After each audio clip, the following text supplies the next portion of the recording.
할렐루야 감사합니다. 시간에 우리가 공부할 것은 스가랴를 우리가 공부하겠습니다. 자, 여러분 스가랴는 총 14장으로 구성되어 있죠. 그죠? 14장으로 구성되어진 스가랴. 자, 스가랴는 전체적인 내용들을 무엇을 이야기를 하고 있는가? 우리가 이제 이 시간에 먼저 개론을 공부하고 그다음에 이제 1장부터 2장, 3장 이렇게 내용을 진행하도록 하겠습니다. 자, 스가랴. 스가랴는 우리가 이제 스가랴 이제 본문 속에서 이제 나타나고 있는 것처럼 스가랴는 이 레위인입니다. 그죠? 레위인이고 제사장이고 이 역할 속에서 이제 하나님으로부터 이제 부름을 받았던 그 선지자입니다. 그 부분은 이제 우리가 이제 본문 텍스트에서도 우리가 이제 공부를 하겠는데 1장에 보면은 이렇게 말합니다. 이또의 손자 베레가의 아들 선지자 스가랴에게 이렇게 말하고 있습니다. 이또가 누군가면은 BC 537년에 제1차 포로기한이 있죠. 그죠? 스룹바벨에서. 그때 제1차 포로기한 할 때에 포로기한이 포함됐던 사람입니다. 이게. 그래서 스가랴가 1차 포로기한 때에 포함됐던 사람이라는 것을 그 이또의 손자라는 것을 통해서 설명합니다. 그래서 이또는 제사장입니다. 아시겠죠? 그죠? 자, 그래서 스가랴는 여러분들 잘 아시는 것처럼 레위인이고 또 무엇이다? 제사장으로서의 그 역할을 감당하면서 하나님께서 그 기능을 하나 더 추가했죠. 어떤 그 직분을 하나 더 추가했습니까? 그렇죠. 선지자로서의 그 사명들을 감당하도록 하셨습니다. 자, 여러분들 우리가 보면은 제사장은 순간순간에 세워지는 것이 아닙니다. 제사장은 하나님께서 임명하는 것이 아닙니다. 그런데 선지자는 하나님께서 임명하는 겁니다. 임명. 어떤 사건들, 어떤 시대에 있을 때 하나님께서 그를 세우는 거죠. 임명했다는 것은 그를 세웠다는 겁니다. 세워서 그가 선지자가 되는 것이고, 이 레위인들 가운데 제사장은 이미 하나님께서 이미 정하셨습니다. 그죠? 이미 하나님께서 이미 정하신 겁니다. 정했다는 것. 그래서 스가랴는 여러 가지 부분에서 이제 우리가 이제 봐볼 것은 그 레위인으로서의 그 위치가 하나님께서 세우신 그 모든 역할들을 감당할 때 이미 이제 그 할아버지 그 이또에 대한 부분들이 계속해서 그 스가랴를 설명할 때 이또에 대해서 이야기를 하거든요. 그러니까 이 그 선진들의 그 신앙들이 제사장으로서의 그 직분들을 물론 제사장 가운데서도 보면은 뭐 타락한 제사장도 있죠, 그죠? 그런데 제사장으로서의 그 기능과 역할에 대해서 분명했던 집안이었습니다.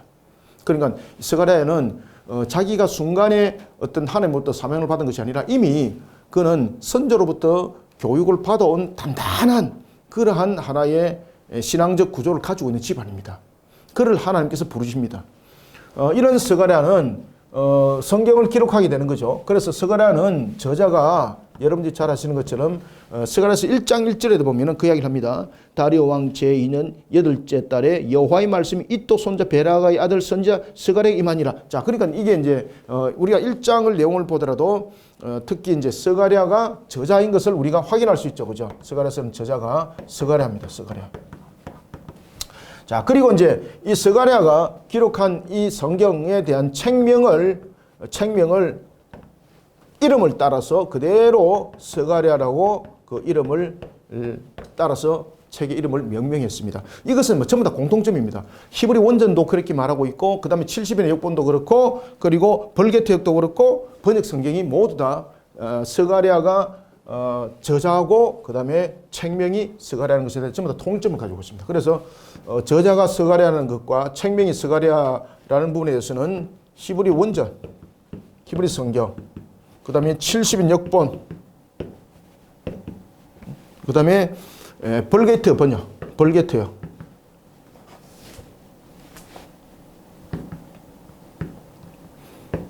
벌게트 역본, 그 다음에 기타 역본들이 전부 다 동일하게, 우리 한글 번역본도 마찬가지입니다. 동일하게 지금 저자가 스가랴고 책명도 스가랴라는 부분에 대해서 전부 다 같이 동일하게 인정을 하고 있습니다. 특히 여러분들 보시면 이게 그 70인 역본은 헬라어로 번역된 겁니다. 히브리어를 헬라어로 번역한 것이고, 그 다음에 이제 벌게트 번역본은 여러분 이제 잘 아시는 것처럼 라틴어로서 이 부분들을 번역을 한 것입니다.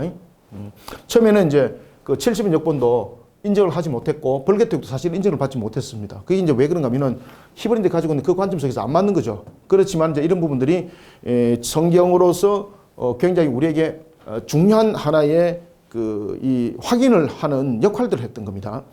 그래서 항상 우리가 이제 그 성경에 대해서 개론적 측면에서 무언가를 분석하고 평가할 때는 항상 이 세 가지가 항상 들어와요. 히브리 성경은 이 부분들을 어떻게 보고 있는가? 70인 역보는 이것을 어떻게 보고 있는가? 그 다음 벌게트 역보는 어떻게 보고 있는가? 항상 이렇게 이야기를 해요. 아시겠죠? 그죠? 참고하시기 바랍니다. 자, 그러면 이러한 스가랴는 기록한 연대가 언제였을까? 스가랴는 기록한 연대가 굉장히 깁니다. 그리고 스가랴는 기록한 연대가 매우 뚜렷합니다. 그래서 뭐 여기에 대해서는 뭐 누구도 뭐 반증을 내세울 수 있는 그런 근거가 없습니다. 확실합니다. 스가랴서는. 스가랴서의 기록의 연대는 크게 두 가지로 나눠집니다. 첫 번째는 제가 이제 나중에 그 안에 내용에 대해서 한번 말씀드리겠습니다. 다리오 부분들은 그 안에 1장 1절에서 좀 추가적으로 말씀드릴게요. 특히 이제 1장부터 8장까지 연대와 그리고 9장부터 14장까지 연대가 기록 연대가 다릅니다. 자, 1장부터 8장까지는 기록 연대가 언젠가면은 바로 그 BC 520년, 그러니까 BC 520년에서부터 제가 이제 그 327페이지 한번 보십시오. BC 520년에부터 518년.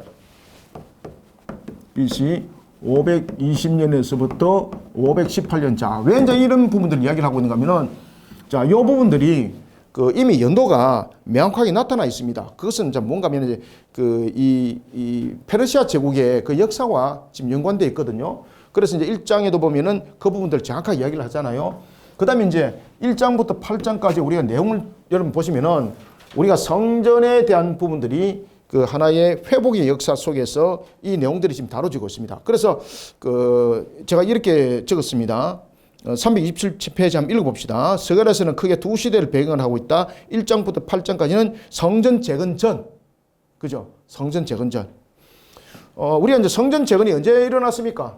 516년이죠. 그죠? 516년. 그래서 이 부분들은 1장부터 8장까지는 BC 520년에서 518년, 그러니까 성전 재건 전 1장부터 8장까지는 그때 기록했다고 보시면 됩니다. 성전 재건 전의 내용들을 다루고 있습니다. 이때가 언젠가 하면 다리오 왕 제2년입니다. 다리오 왕 제2년에서부터 제4년의 기간을 내용을 설명하고 있습니다. 1장부터 8장은. 그래서 1장부터 8장은 520년부터 518년의 내용의 기록을 보고 알 수가 있고, 그 다음에 9장부터 14장까지는 성전 재건 이후입니다. 성전 재건이 언제 일어났을까요? 여러분들 BC 516년이죠. 그리고 BC 516년에서부터 제가 이제 이렇게 이제 기록을 했습니다. 9장부터 14장은 BC 516년 성전이 재건된 이후에 기록하고 있다. 스가랴가 선자로 활동하던 말년경인 BC 언제? 480년에서부터 470년 사이에 기록되어진 것으로 보인다. 그러니까 이 부분들의 내용은 성전 이후죠. 그죠? 그래서 BC 480년에서 470년 사이에 기록이 된 것으로 볼 수 있습니다. BC 480년에서 470년. 자, 그러면은 이 두 가지 연대가 너무나도 확연하게 우리에게 정면해주고 있거든요. 그러한 부분들로 봤을 때에 그러면은 스가랴에 대한 기록의 연대는 어떻게 보셔야 되는가? 자, 520년에서부터 BC 520년에서부터 몇 년? 그렇죠. 470년 사이로 이런 보셔야 됩니다. 굉장히 긴 내용들을 가지고 있죠. 그죠? 굉장히 긴 내용들이 그한 50년의 역사를 가지고 있다. 이렇게 보시면 되겠습니다. 자, 이런 기록의 연대를 가지고 있는 특히 이제 그 스가랴. 제가 이제 앞에도 이제 그런 말씀을 드렸죠. 그죠? 다리오 왕의 뒤를 이어서 아하수에로가 제국을 다스리고 있던 시기의 기록이었습니다. 이제 본문에서도 우리가 한번 보겠는데, 우리가 이제 스가랴서에 대한 기록의 연대와 그리고 또한 이러한 내용들이 구성되어진 것도 여러분 잘 기억을 해줘야 될 것은 그 당시에 이제 페르시아가 제일 먼저 페르시아 제국이 우리가 그 에스라서 할 때도 우리 공부했죠. 그죠? 이제 고레스가 여러분들이 이제 잘 아시는 것처럼 그 바빌론을 멸망시키고 그리고 난 뒤에 이제 그 다음 해에 페르시아라는 제국을 형성하게 됩니다. 그래서 우리가 성경에 보면은 왜 바사왕 이렇게 나오잖아. 그죠? 바사왕 다리오 이렇게 나오잖아요. 이런 부분들은 페르시아 제국에 대해서 이야기를 하고 있는 겁니다. 그래서 이제 이 부분들은 특히 이 스가랴의 내용들은 페르시아 제국이 형성된 시대입니다. 페르시아가 제국을 형성한 시대입니다. 고레스가 페르시아의 제국의 창건자죠, 창건자. 그리고 이제 고레스에 이어서 캄비세스가 황제가 됩니다. 캄비세스. 그리고 이제 여러분들이 이제 그 성경에서 나타나는 이제 다리오 1세가 있습니다. 다리오 1세. 이 부분도 나중에 책이 들어가서 제가 좀 더 자세히 설명드릴게요. 이 부분들은 그 사실은 여러분들이 가지고 있는 그 안에 바사라는 부분들이 강조되는 것과 그 다음에 메데라는 부분이 강조되면서 다리오 왕을 이야기를 하는 것이 있습니다. 그거는 누구를 말할까? 다른 인물입니다. 그러면 그 시대는 무엇을 말할까? 안에 1장에서 제가 말씀드리겠고 지금은 결혼 측면에서 전체 포괄적으로 보겠습니다. 그래서 캄비세스 이후에 다리오가 왕이 되는데 이때 이제 우리가 이제 이 부분들 다리오 1세라 그러고 그러면 이제 그 다리오에 이어서 왕이 되는 사람이 누군가 하면 크세스 제가 이제 이렇게 적어놨죠. 크세르 크세스. 이게 이제 우리 세계사에 공부할 때 이렇게 배웁니다. 크세르 크세스. 이게 여러분 크세르 크세스가 누구겠습니까, 여러분들? 우리 성경에서 나타나는 아하수에로 아시죠? 아하수에로. 아하수에로가 여러분들이 그 왜 에스더서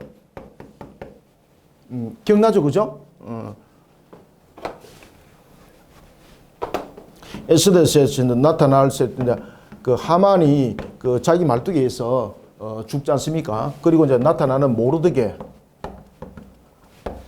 이때의 왕이 페르시아 아수에로입니다. 아수에로.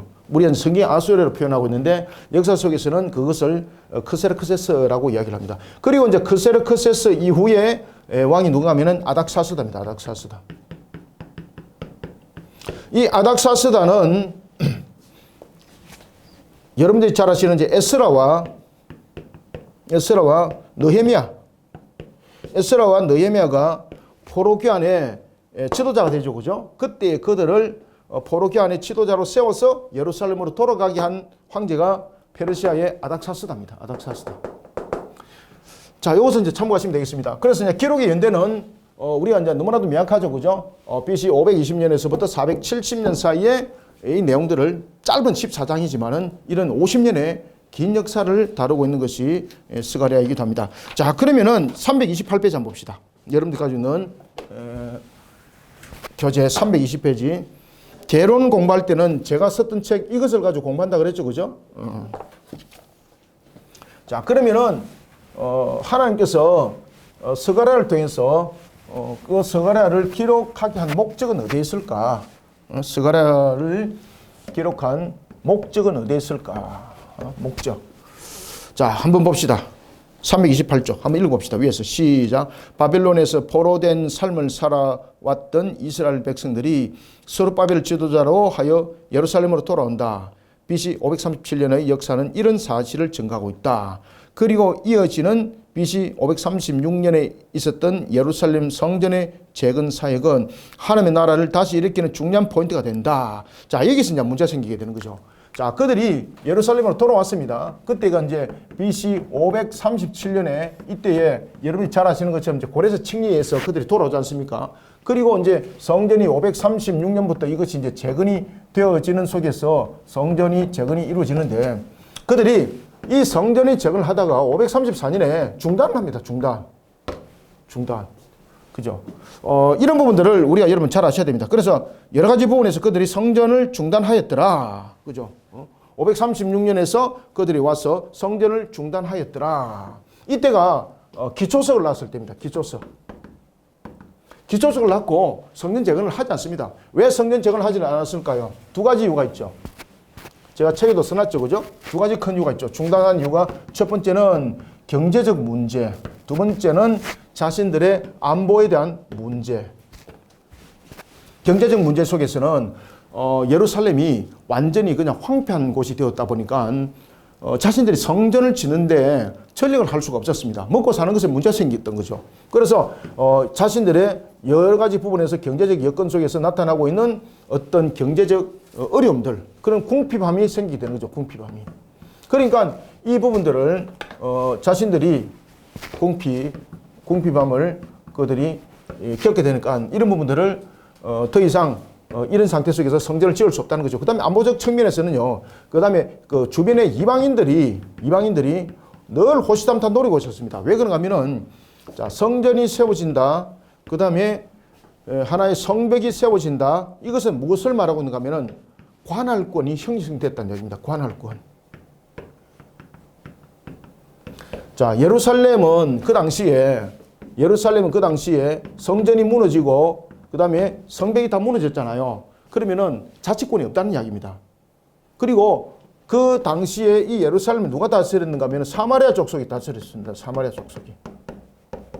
이 사마리아 족속들이 다스리고 있는데 지금 성전을 짓겠다고 하면서 관할권을 만들어 버린다. 그러면은 예루살렘과 그 주변이 이 관할권이 예루살렘 통치 안에 들어가는 겁니다. 아시겠습니까?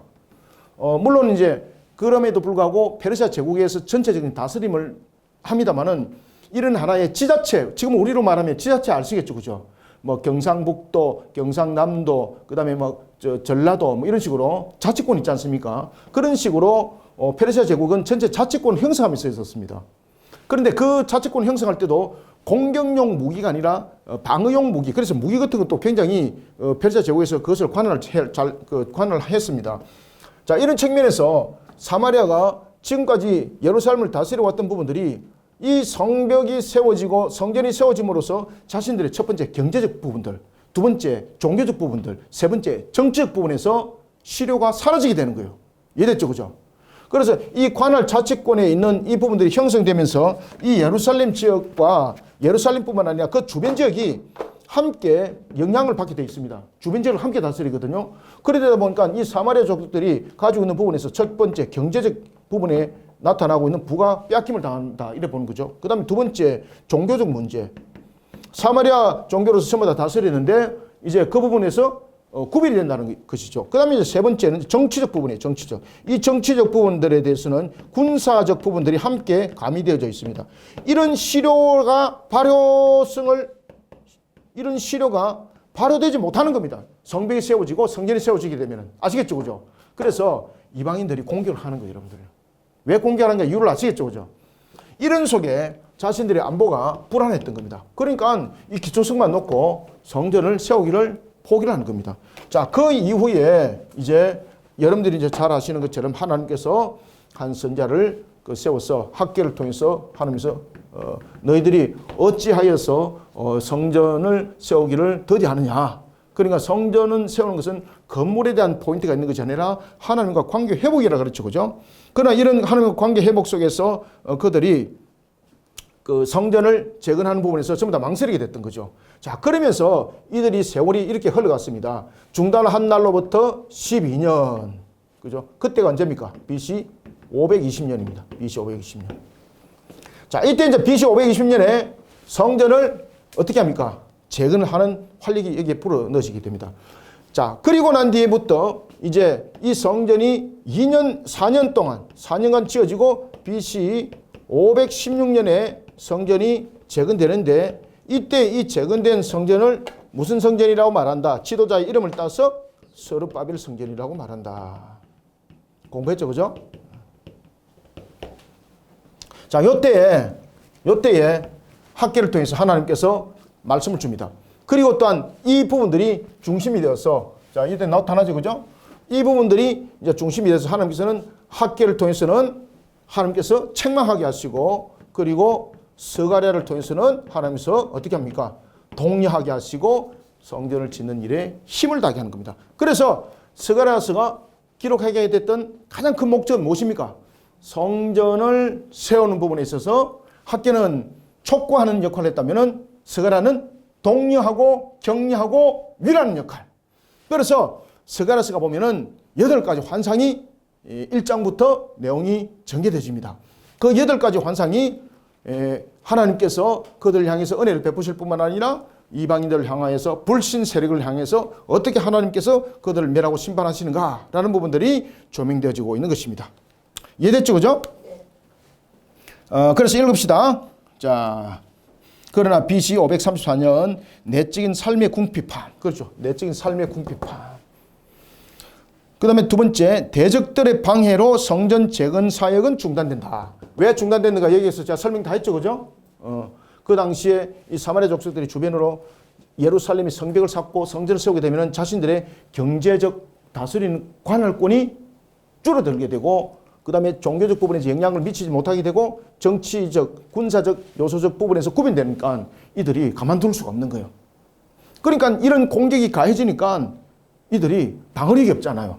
방어력이 없으니까 유화 정책을 펼치는 것은 결국은 성전을 짓는 것을 중단하고 성벽 세우는 것을 중단하는 거예요. 그게 유화 정책이거든요. 그것을 선택하는 거예요. 그러면서 그들이 이런 공허함 속에서 세월을 살아옵니다. 그리고 이제 이렇게 하여서 그들이 기초석을 낳은 상태 속에서 12년, 그러니까 예루살렘에 돌아와서 14년이라는 이 세월 동안에 자신들이 과연 생활이 그러면 윤택했느냐? 그러면 자신들의 안보는 자신들이 걱정한 대로 그럼 해결이 됐느냐? 아니라는 거죠. 오히려 더 궁핍해졌고 오히려 더 상황이 어렵게 됐다는 거죠. 그래서 학계를 통해서 하나님께서 말씀하잖아요. 너희들이 집을 편박한 집을 지으면서 어찌 하나님의 성전은 너희들이 무시하는가? 건물이 중요한 것이 아니라 하나님과 관계를 회복시켜라. 그러니 너희들은 건물을 짓는데 백향목이 없어서 못 집니다. 이런 소리 하지 마라. 그냥 너희 앞산에 가서 너희 산에 가서 라는 것은 흔한 나무거든요. 그러니까 그 나무를 취하여서 성전을 지어라. 성전은 규모가 아니다. 화려함이 아니다. 성전은 세운 것에 대한 하나님과의 교통이고 그리고 하나님을 향한 신앙이 바로 세워지는 것을 하나님이 보시는 것이지 외형과 규모를 보는 것이 아니다 라고 이야기를 하는 거죠. 그때 이제 그 성전의 기초석을 놨던 사람들이 이미 포로로 끌려오기 전에 솔로몬이 세웠던 성전을 본 사람들이잖아요.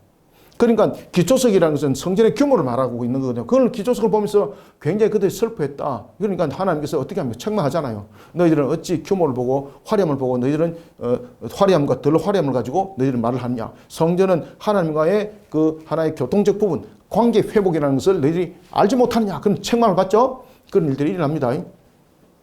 그래서 학개서와 스가랴서를 기록한 것은 좀 뚜렷한 구별점을 가지고 있습니다. 그래서 학개서는 보면은 계속해서 하나님 말씀에 대해서 너희들이 바로 세워져라. 하나님 관계를 바로 회복시켜라. 라는 부분들을 이야기를 한다면은 이제 스가랴 같은 경우는 하나님 나라에 관한 부분에서 언약의 회복. 그것을 8가지 환상을 통해서 이제 펼쳐주는 것을 볼 수가 있습니다. 자, 봅시다. 그래서 성전 재건 후에 여전히 주변 나라의 침공은 여전했죠. 그죠? 그러나 그 속에서 하나님의 축복을 바라보고 그리고 선민으로서 긍지를 가지고 신앙의 순결과 열정을 더하도록 스가랴는 기록이 되어 있습니다. 자, 이를 통해 성전 재건 후 함께 읽읍시다. 시작. 성전 재건 후 여전한 주변 나라의 위협과 침공 앞에서도 도래할 선민을 향한 하나님의 축복을 바라보도록 한다. 이를 통해 선민으로서 긍지는 물론 여호와 하나님을 향한 신앙의 순결과 열정을 더하도록 한다. 스가랴는 선민에 대한 구속 사역에 대한 확신을 심겨주면서 장차 누릴 복된 미래에 대한 소망을 본서를 통해 가지도록 한다. 자, 이런 스가랴는 전체 14장으로 구성되어 있습니다. 자, 이런 스가랴가 전체 14장으로 구성되어 있는 것을 우리가 이제 간략하게 보고 본문 텍스트 1장을 들어가도록 하겠습니다. 자, 스가랴는 전체적인 부분에 대해서 8가지 환상, 제일 중요한 것이 여러분 8가지 환상, 그 다음에 4가지의 설교 이 부분들이 1장부터 8장까지 형성되어 있고, 그 다음에 이제 두 번째는 선민에 대한 그 어떤 그 격려가 하나의 복락에 대한 시련에 대한 부분들로서 나타남이거든요. 이것이 9장부터 14장까지 내용입니다. 이 내용들을 간략하게 보겠습니다. 그리고 이제 특히 8가지 환상은 제가 책에도 이제 기록을 해놨는데 그것을 기초적으로 보면서 간략하게 말씀드리고 그 다음에 이제 본문 텍스트 가지고 다시 한번 더 설명하는 그런 방향으로 하겠습니다.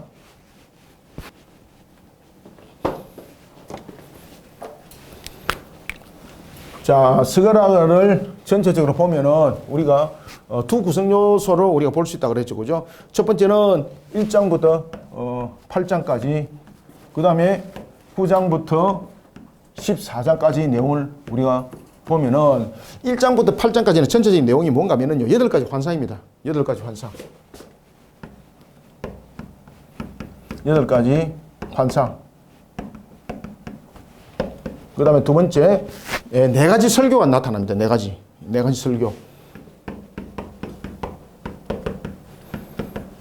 이 4가지 설교가 무엇인지 제가 여기 이제 개론에 보면은 이렇게 제가 해놨습니다. 참된 금식에 대한 원리, 그 다음에 형식에 대한 이런 부분들을 이렇게 제가 정리를 했거든요. 나중에 그 개론책을 보시고 여러분들이 공부를 하시면 됩니다.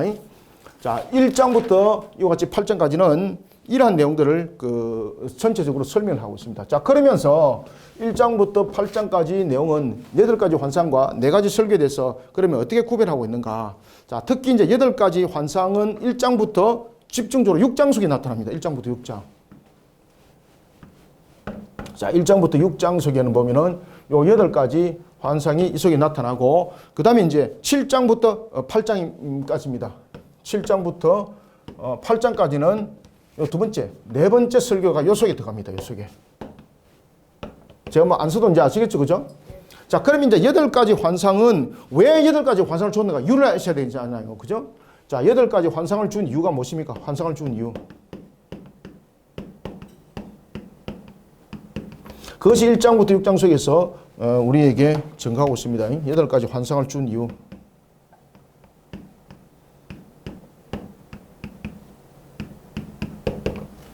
환상을 왜 줬을까, 여러분들요? 성전을 재건하는 부분에서 무엇이 필요했습니까? 그들에 대해서 책망도 중요했지만은 사실은 격려가 굉장히 중요하죠. 그죠? 사람이 마음이 이제 무너져 있는데 계속해서 책망만 하게 되면은 분명히 하긴 해야 되겠는데 영적으로 다운돼 버리지 않습니까? 그래서 때에 그 속에서 가장 중요하게 또 나타나는 것이 뭔가 하면 성전 격려를, 성전 재건을 격려하기 위해서.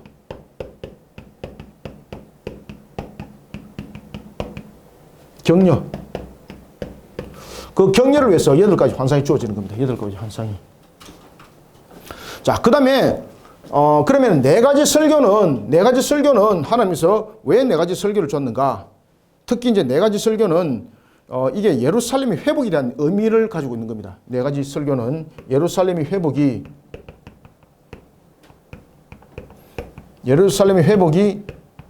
주는 의미, 예루살렘이 주는 회복이 주는 의미는 무엇인가? 이것이 이제 4가지 설교 속에서 증거되어지고 있습니다. 그래서 여기서 이제 7장부터 8장 속에 2장이죠. 짧은 본문 속에서 이제 증가하고 있는 것이 뭔가 하면은 참된 금식의 원리. 이것을 가르칩니다. 참된 금식의 원리. 참된 금식의 원리는 무엇인가? 이 부분들을 또한 함께 증가하고 있는 것이 7장부터 8장입니다. 자, 그러면 이제 9장부터 14장까지의 내용도 이것을 둘로 나눠서 보겠습니다. 이것도 이제 둘로 나눠서 보면 크게 2가지를 이야기합니다. 첫 번째는 이게 이제 이 선민의 복락에 대한 부분들이 지금 담고 있거든요. 전체적인 부분들은. 이것은 8가지 환상과 4가지 설교라면 이제는 선민의 복락입니다. 선민의 복락.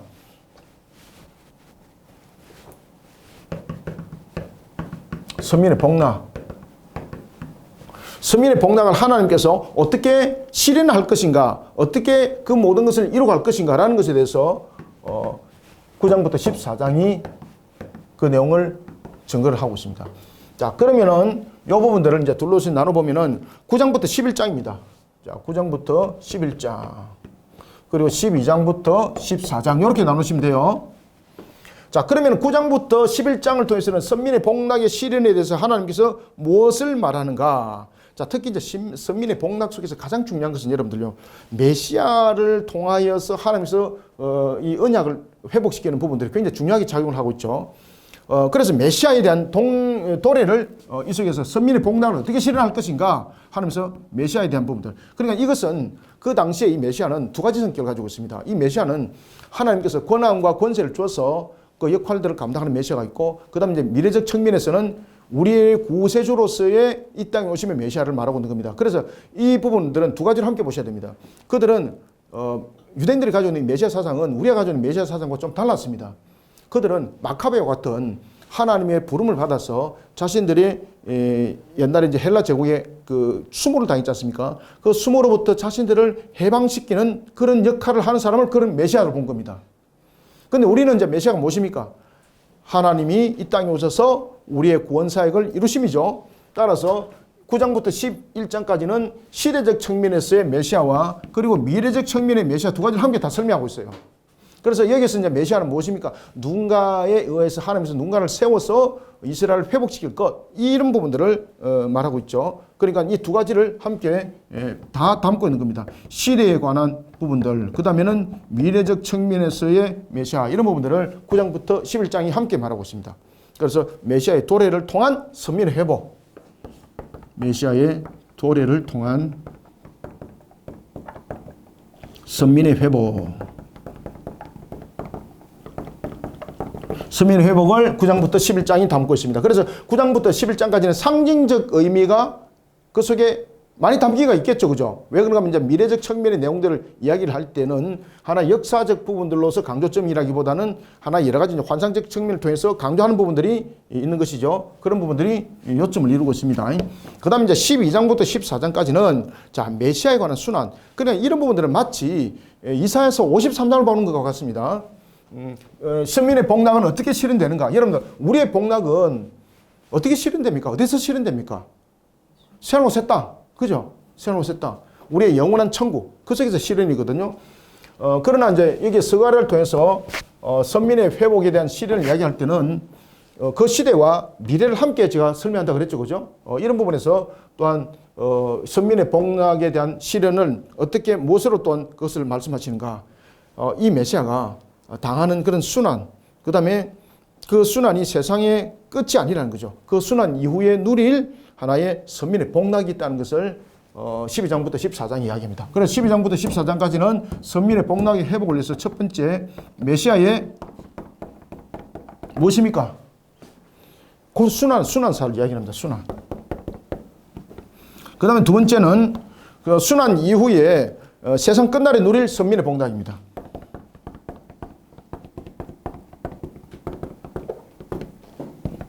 누릴 선민의 복락.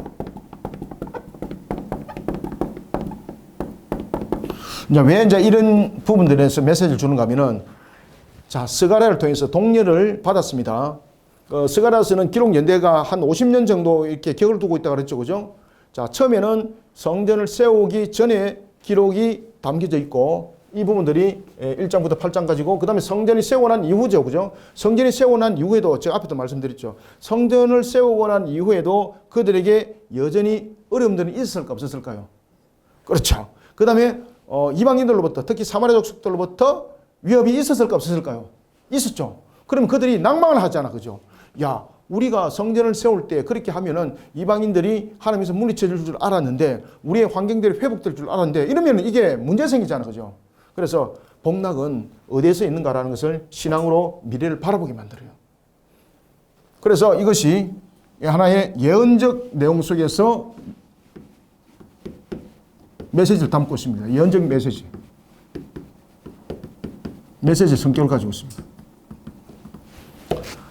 미래적 측면에서 예언적 메시지입니다. 그래서 메시아에 대한 순환사를 다루고 있고, 이것이 나중에 이사야서 53장의 내용들 그대로 이미 과거에 이제 이사야를 통해서 주신 말씀이 있죠. 그죠? 그 53장. 그러니까 지금 자신들이 당하는 이런 순환들도 하나님께서 한 과정을 통해서 만들어 가는데, 그 속에서 우리는 멸망함이 아니고, 그리고 끝이 아니다는 거죠. 세상 끝이 반드시 올 것이고, 그리고 우리가 진정하게 누릴 이 복락의 실현은 어디서 일어난다? 그렇죠. 끝날에, 세상 끝날에 우리의 선민의 완전한 복락을 여기서 누리게 된다라는 부분에서 현실의 만족의 눈이 아니라 무엇을 보라는 겁니까? 하나님의 나라의 완성을 보라는 겁니다. 지금 이해됐죠? 그래서 제가 나중에 이제 안에 본문에도 말씀드립니다. 스가랴가 7가지를 가지고 이 부분들을 강조하고 있는데, 그 중에서 하나가 하나님의 나라에 대한 강조점입니다. 그래서 스가랴는 선민의 복락의 실현을 현 시점에서 우리가 자꾸만 이것을 평가하고 판단하지 마라.